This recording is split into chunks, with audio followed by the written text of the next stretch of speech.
there will be a surprise outbreak.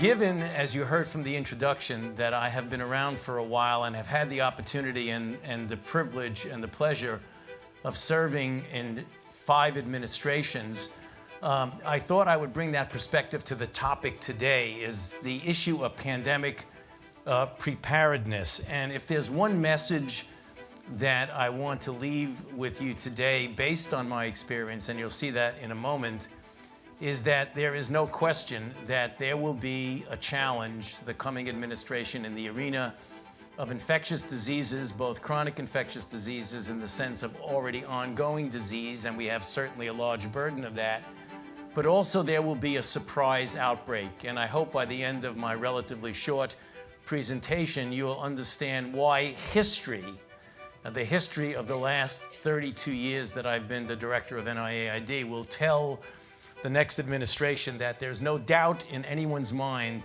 that they will be faced with the challenges that their predecessors were faced with.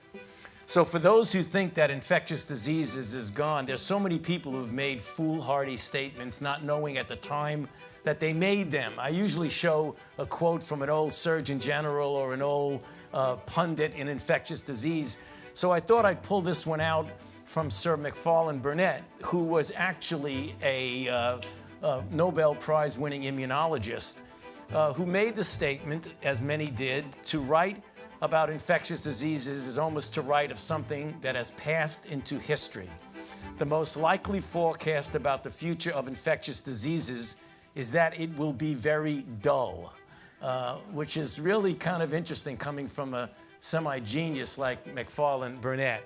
And I think what he did, and the mistake that so many people have made, is something that several of our panelists have already referred to.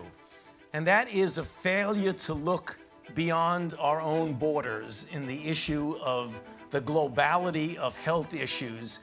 Not only things that are there that will come here, but surprises that we have. What are the lessons that we learned from HIV?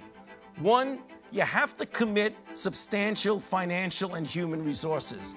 These things don't get addressed spontaneously by themselves. You have to enlist the best and the brightest investigators in both basic and clinical research. You have to involve the community, be it the gay community in the United States, or the community in Africa and West Africa when we dealt with Ebola, or the people in South America when we're dealing with Zika. You have to have cross-sector collaboration. You can't do it alone.